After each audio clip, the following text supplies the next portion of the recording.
ഒരു ഒറ്റ positive report book my ഷോയിൽ മാജിക്കുമായി തുടരും കണക്കുകൾ. സൂക്ഷിച്ചു മാത്രം പ്രീ റിലീസ് പ്രൊമോഷൻ നടത്തിയ ചിത്രമായിരുന്നു തുടരും. മോഹൻലാലിന്റെ ഒരു ശ്രദ്ധേയ ചിത്രത്തിന് സ്വാഭാവികമായും വരാനുള്ള വൻ ഹൈപ്പിനെ കുറിച്ചുകൊണ്ടുള്ളതായിരുന്നു അതെല്ലാം. ആദ്യ ഷോയ്ക്ക് ഇപ്പുറം പ്രേക്ഷകാഭിപ്രായങ്ങൾ കേൾക്കുമ്പോൾ അണിയറപ്പുറത്തൊരു പ്രൊമോഷൻ പ്ലാനിങ് കൃത്യമായിരുന്നു എന്ന് മനസ്സിലാവും. ഒരു മോഹൻലാൽ ചിത്രത്തിന് പോസിറ്റീവ് അഭിപ്രായം വന്നാൽ എന്താണ് സംഭവിക്കുക എന്നത് മോളിവുഡ് പലകുറി കണ്ടിട്ടുള്ളതാണ്. ആദ്യ ഷോയ്ക്ക് ഇപ്പുറം എല്ലാ കേന്ദ്രങ്ങളിൽ നിന്നും പോസിറ്റീവ് അഭിപ്രായങ്ങൾ വന്നതോടെ ഓൺലൈൻ ടിക്കറ്റ് ബുക്കിങ്ങിലും കുതിപ്പ് ദൃശ്യമായി.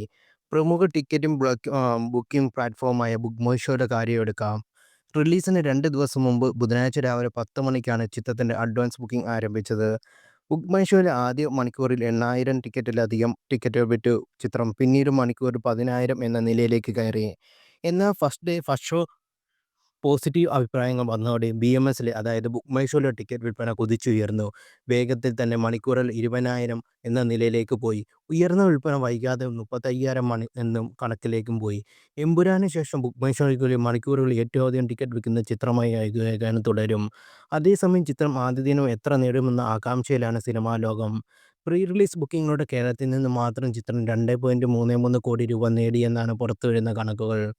ആദ്യ ഷോയ്ക്ക് ശേഷം പോസിറ്റീവ് അഭിപ്രായം വന്നതോടെ ഈ വാരാന്ത്യം തുടരത്തിൻ്റെ ആയിരിക്കും.